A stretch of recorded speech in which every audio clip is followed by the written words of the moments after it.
5 айдагы негизги экономикадагы жана башка багыттагы жетишкендиктер боюнча кыскача токтоло кетейин.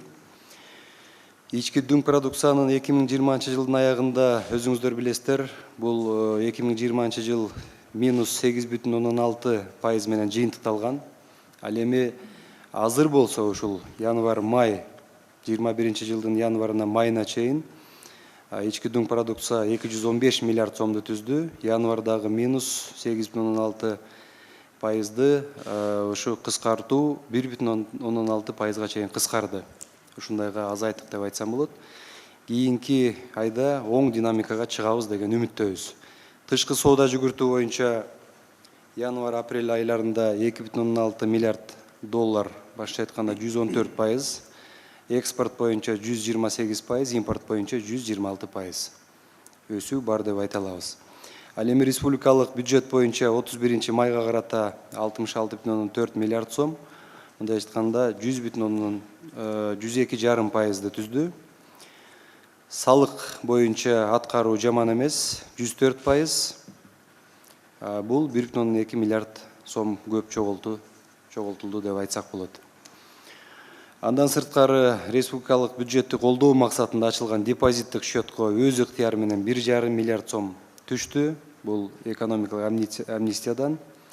Россия Федерациясынан бюджетке жардам катары грант 10 миллион доллар келип түштү.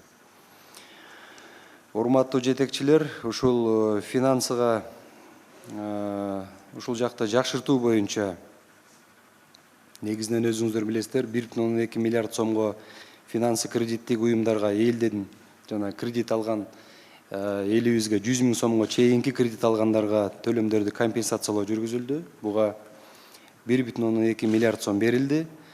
Кыргыз-Өзбек фонду боюнча дагы азыр жумуштар жүрүп атат. Жогорку кеңештен биринчи окуудан өттү. Мунун уставдык капиталы өзүңүздөр билесиздер 200 миллион доллар. Ошондой эле Кыргыз-Венгер фонду боюнча түзүү боюнча дагы жумуштар жүрүп атат. Негизинен ушул инвестиция боюнча мына атайын өзүнчө министрлик түзүлдү. Стартап Кыргызстан 2021 ушул долбоордун алкагында 500 000 сомго чейинки мамлекеттик гранттар берилет. Азыр долбоорлор конкурстан бүгүнкү күндө өтүүдө. Андан сырткары өзүңүздөр билесиздер, ушул дары-дармектердин баасы боюнча бир топ жыйындарды өткөргөнбүз, лекарство боюнча. Ушул жердеги жанагы жашоого маанилүү, жизненно важный деп айтып атабыз. Ошол боюнча ковидке байланыштуу дары-дармектерден тышкаркы бекитилген тизмени биз өзгөртүп, ошол дарыларга НДСти киргизүү боюнча бүгүнкү күндө жумуштар жүрүп атат. Биз ойлойбуз, ушул НДС кирсе, мен ойлойм бюджетке да кошумча киришелер түшөт. Андан сырткары дарылардын дагы арзандашы, ошол именно НДСтин кириши менен дарылардын арзандашы күтүлүүдө. Анткени ал жерде да бир топ ар кандай бир схемалар бар. 1 июлдан тарта алкоголь менен тамекиге маркировка кирет. Ал эми айыл чарбасы боюнча урматтуу жетекчилер, өсүш жаман эмес, 101,2%ды түзүп атат. Бул боюнча жылдын башынан бери 4,2 миллиард сомго ФСК 9 программасынын алкагында 9 миңге жакын субъектке ушул жаат боюнча кредиттер берилди. 146,5 миллион сомго 89 бирдик техника лизингке берилип атат. Жер семдикчилер боюнча өзүңүздөр билесиздер, биз жылдын башында экспортко тыюу салганбыз. Анткени биз өзүбүз импорт менен алабыз, Өзбекстандан, Россия, Казакстандан. 1 апрелден тракторларды жана автоунааларды чогултуу үчүн керектүү тетиктерди НДСтен бошотуу жагы чечилди. Ал эми азык-түлүк коопсуздугун камсыздоо боюнча ушу биз келгенден тарта эле атайын каржы бөлүп, 318 миллион сомдой каржы бөлүп, бүгүнкү күндө МЧСтин ушул складтарына келип түштү. 3000 тоннадай кант, сахар, кумшекер, 1000 тоннадай өсүмдүк майын сатып алынып, складка киргизилди. 15 майдан 30 сентябрга чейин ушул кант импортуна беспошлино кирди, маалыматыңыздар бар. Ошондой эле бүгүнкү күндө ушул азык-түлүк коопсуздугунда бааны туруктуулугун камсыздоо үчүн 12%дык НДСти алып салуу боюнча токтом долбоорун даярдоо боюнча мен тапшырма бердим. Ушул өсүмдүк майына, кантка жана тирүү мал боюнча НДСти алып салуу боюнча. Анткени азык түлүк коопсуздугун биз камсыздашыбыз керек. Экология боюнча бул жаатта атайын ушул комитет түзүлдү. Экология жана климат боюнча кумтөр боюнча өзүңүздөр көрүп, билип, угуп туруп атасыздар. Бул жерде ири суммадагы экологиялык дооматтар коюлду. Соттун чечими чыкты. Ошондой эле Бишкек, Сокулук, Ала Мүдүн аймактарынын экологиялык абалын жакшыртуу боюнча 23-жылга чейинки атайын план түзүлдү. Өнөр жайы боюнча 17 мартта Жер үй алтын комбинаты толук ишке кирип, бүгүнкү күндө салыктарды төлөп атат. Биздин күтүүлөр боюнча жылдын акырына чейин 4 миллиард сомго чейин салык төлөйт. Бул жерде 1000ден ашын жумуш орун түзүлдү. Ушул курулган ЗИФ 1,3 миллион тонна руданы иштетет. Улуттук банк алтын слитоктарын артыкчылык укугу менен сатып алат бул ишканадан. Андан сырткары өзүңүздөр билесиздер, ушул Тоо кен тармагында урматтуу президентибиздин жарлыктарын аткаруу максатында мамлекеттик ишкана түзүлдү. Бул Кыргыз геологиясы, 6 ишкананын башын бириктирген Кыргыз геологиясы мамлекет ишканасы түзүлдү. Андан сырткары ушул бүгүнкү күндө бир топ мына жеке жактар менен дагы биз ошолорго колдоо көрсөтүү максатында алардын дагы жумушуна жардам берип атабыз. Мына Токмоктогу пакта ирүүчү фабрика боюнча дагы жакшы жумуштар жүрүп атат. 250ден ашык жумуш орун түзүлүптүр. Андан сырткары кечээ мына мен кабар алып келдим. Кара Балтадагы Белес KG ишканасына биз жардам берсек, бул жерде атайын шаардын дагы вице-мэри катышты. Дизелдик автобустар келечекте ушул жерде электр автобустарын чыгаруу боюнча дагы завод иштегени турат. Бул жерде ушул кумтөргө байланышкан атайын дробилкаларды дагы автоматташтыруу иштери жакшы жүрүп атыптыр. Биз эгерде жакшы өкмөт колдоо алсак, ушул ишкана биздин мамлекеттеги Тоо кен тармагына бир топ жакшы тетиктерди чыгарып берет, мүмкүнчүлүктөрү бар экен. Энергетика боюнча айтсак, энергетика тармагында Каса 1000 долбоору боюнча линиянын 3/1 бөлүгү өзүңүздөр билесиздер, Кыргызстан аркылуу өтөт. Бул 455 километр. Баткен облусунда Каса 1000 долбоору боюнча электр берүү линиясын курууга 7 гектардай жер трансформацияланды. Апрелде урматтуу президентибиз Баткен шаарына болгон иш сапарында ал жерге капсула салып келген. Бул жерде жумуш жүрүп жатат. Андан сырткары энергия компанияларынын чыгымдарын азайтуу боюнча атайын план түзүлгөн. 1,7 миллиард сомго оптималдаштыруу иштери бүгүнкү күндө аяктап жатат. Энергия компанияларынын ушул ген дирекцияларда курамы 11 кишиге кыскарды. 14 апрелде ушул ВИЭ боюнча атайын токтом кабыл алдык. Өзүңүздөр билесиздер, кайра жаралуучу энергия булактары боюнча жеке инвесторлордун кичи энергетика тармагына келүү процедуралары жеңилдетилет. ВИЭ боюнча токтом бул боюнча толук кабыл алынды. Урматтуу жетекчилер, Баткен областы боюнча токтолуп кетсем, Баткен областындагы жумуштар боюнча бүгүнкү күндө өзгөчө статус берилүү иштери мыйзам чегинде каралып жатат. Анын алкагында ушул мыйзам Кудай буйруса биринчи окуудан өтүп, азыр жогорку кеңеште 2-3 окууларга кирет. Анын алкагында дыйкандарга, ишкерлерге салыктан бошотуулар, инвестициялык кепилдиктер жана мамлекеттик кызматтардын бааларын төмөндөтүү ушул мыйзамдын алкагында каралат. 28 апрелде ушул 21-25 жылдарга чектеш аймактар боюнча мамлекеттик программа жогорку кеңеште бекитилди.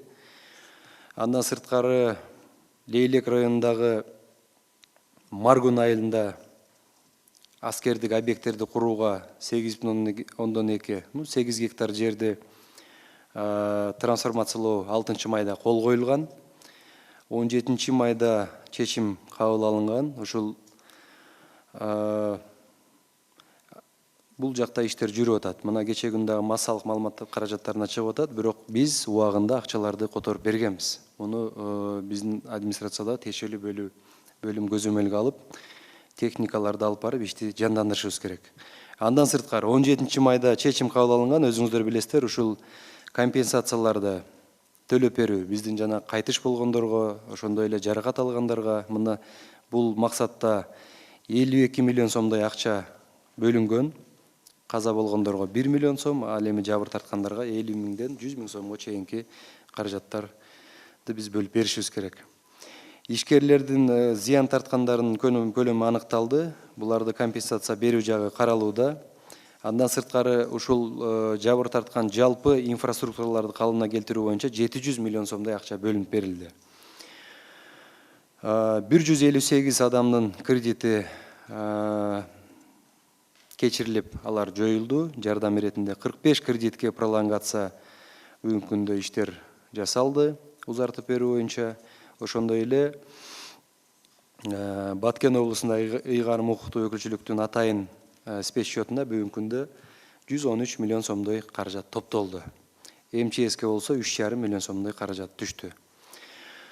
Урматтуу жетекчилер, трансформациялоо иштери боюнча Бишкектин түштүк Южный магистраль жолун билесиздер. Сокулук районунун аралык жолуна кошуу максатында ушул автомагистраль куруу үчүн Сокулуктан 14 гектар жер бир категориядан башка категорияга которулду. Мындайча айтканда, ошол Южный магистральды биз ар жака улуу боюнча чечим кабыл алдык. Андан сырткары Чоң Алай районундагы Кашка суу айыл аймагында Афганистандан, ошондой эле Чоң Памирдеги этностук биздин боордоштор, кыргыз туугандар келген. Ошолорду көчүрүү боюнча жана Кашка суу айыл аймагындагы тургундарына турак жай куруу үчүн жакын күндө мен кол койдум. 70 гектар жерди биз трансформациялап бердик. Чек ара жаатындагы иштер боюнча Кыргыз-Өзбек чек арасында Алабука районунда бүгүнкү күндө 9000 метр жерге темир зымдар тартылып жатат. Дагы 6 километр зым торлор тартылат. 2 апрелде, урматтуу жетекчилер, өзүңүздөр билесиздер, 2 апрелде биз Казакстан өкмөт башчысы экөөбүздүн катышуубузда ушул Ак жол автожол жана ушул Кордай автожол өткөрүү пункттары ачылды. Ал эми май айында Бишкектен Талас облусуна Казакстандын Жамбыл облусу аркылуу бара жаткан жүргүнчү ташуучу унаалардын транзиттик өтүүсү жандандырылды. 28 майда чек ара кызматкерлерине 9 кабаттуу 216 үй президентибиздин катышуусунда тапшырылды. Андан сырткары чек ара кызматкерлеринин акчалай үлүштү төлөө, ушул денежный довольствие 40%га көбөйдү. Андан сырткары 21 жылдын 1 январынан тартып аскер адамдардын минималдык пенсиясы 4800 сомго көтөрүлдү. Социалдык багыттагы иштерге токтоло кетсем, Кыргызстандан Туркияга, Россияга туруктуу авиа каттамдардын саны көбөйтүлдү. Бүгүнкү күндө билеттер дагы бир топ арзандап калды. 16 мартта өзүңүздөр билесиздер, Ирактан пенитенциардык мекемелериндеги жаткан биздин 79 кыргыз баласын Кыргызстанга алып келүү боюнча Мээрим аттуу гуманитардык операция жүргүзүлдү. Бүгүнкү күндө булар келип, биздин ушул атайын мектепте жайгашып, билим алышууда.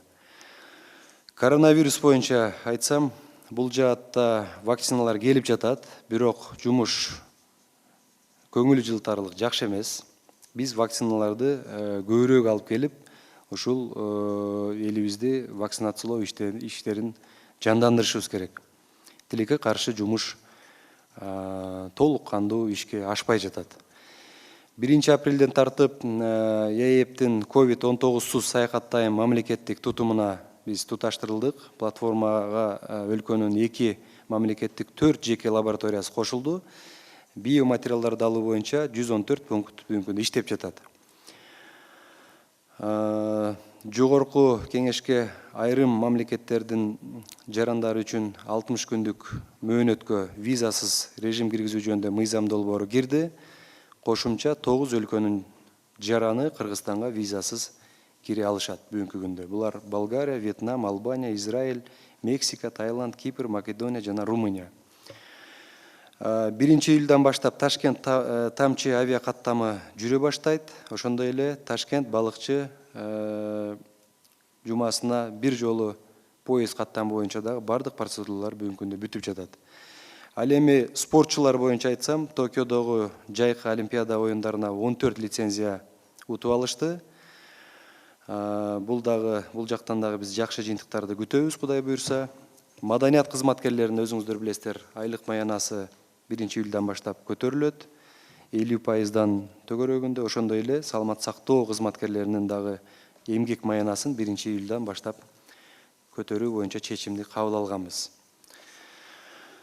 Урматтуу жыйындын катышуучулары, таза суу курулуштары боюнча дагы кыска айта кетейин. 100 күндүк планда 7 айылды ичүүчү таза суу менен камсыздоо пландалган. 10-июнга карата пландалган 7 айылдан 15 миңден ашык эли ичүүчү таза суу менен камсыздалды. Кошумча 4 айылга таза суу кирди. Бул Сокулуктагы Белек, Шалты айылын. Ушул иштерди биз башташыбыз керек. Бул боюнча мен атайын тапшырмада бердим. 132-146 километрдеги бөлүктөрү боюнча баасы 170 миллион сом. Бүгүнкү күндө ушул жерге 8,5 километр 2 катмарлуу асфальт бетонун биз басышыбыз керек. Андан сырткары Нарын облусундагы эң көйгөйлүү маселе бул Жумгал районундагы Эпкин Башкууганды түндүк-түштүк альтернативалык жолундагы узундугу 70 километр болгон жол абдан проблема болгон. Бүгүнкү күндө тендер бүттү процедуралары. Кудай буйрса 1-июлдан баштап бул жерде жумуштар башталышы керек. Андан сырткары мына бизге кайрылышкан эле ушул бир Бишкектин төгөрөгүндөгү Бугу эне багыш деген жаңы конуш. Ушул жерде бир топ маселелер чечилди. Таза суу, электр энергия жана башка жолдор боюнча. Калкты тейлөө пункттары боюнча, цондор боюнча, значит 5 район жана 3 шаарда жаңы форматтагы 6 калкты тейлөө пункттары, цондор жана 2 автоцон ачылды. Жарандардын каалоосун эске алып, бүгүнкү күндө ушул цондордун иштөө убактысын дагы узарттык. Эртең мененки 8ден кечки 7ге чейин иштеп жатат. 1 майдан 31 августка чейин ID карталарды бекер берүү акциясы бүгүнкү күндө жүрүп атат. Ал эми мигранттар боюнча айтып кетсек, 29 январда урматтуу президентибиздин миграциялык кырдаалды жакшыртууга багытталган чараларды кабыл алуу жөнүндө жарлыгы чыккан. Андан кийинки жарлык чет өлкөдө каза болгон биздин кыргыз жарандардын сөөгүн Кыргызстанга алып келүү тартиби жөнүндө дагы жарлыгы чыккан. Ушуларды эске алуу менен биз дагы чечим алдык. Бүгүнкү күндө 30 миллиондой акча бөлүнүп берилди элчиликтерге. Андан сырткары Кыргызстандын чет мамлекеттердеги өкүлчүлүктөрүндө документ тариздөө үчүн консулдук кызматтардын тарифтери 20-дан 70%га чейин арзандатылды. Кыргызстанга кайтуу күбөлүгү каттоо электрондук форматта берилип атат мигранттарыбызга. Андан сырткары социалдык укуктук мүнөздөгү документтерди элчиликтерден алууга мүмкүнчүлүктөр ачылды. Өкүлчүлүктөрдө ID карталар берилип атат. Айдоочулук күбөлүктү алмаштырууга арыздар кабыл алынат. Андан сырткары мекен карт бул Кыргызстанда жаңы өндүрүштөрдү өнүктүрүү, инвестициялык долбоорлорду ишке ашыруу жумуш орундарын түзүү үчүн Кыргызстанга кайтып келилген эмгек мигранттарыбызды укуктук калыбына келтирүү, реинтеграциялоо максатында жумуштар жүрүп атат. Андан сырткары урматтуу жыйындын катышуучулары, ушул өкмөттүн түзүмү, министрлер кабинети боюнча айтып кетсем, бүгүнкү күндө толук кандуу түзүлдү. Мурда 22 болчу, азыр 16га чейин кыскарды. Аймактардагы жетекчилер боюнча бүгүнкү күндө бардык 40 райондо акимдер дайындалып, иштерин алып барууда. Булар боюнча дагы бүгүнкү күндө бардык мыйзамдарды биз жогорку кеңешке киргизгенден кийин чечимдер кабыл алынса, мен ойлойм, аймактардагы жергиликтүү өз алдынча башкаруу, өзгөчө ушул мамлекеттик райондук администрациялардын дагы укуктары кеңейтилет. Биз аларга дагы толук кандуу шарт түзүп беришибиз керек.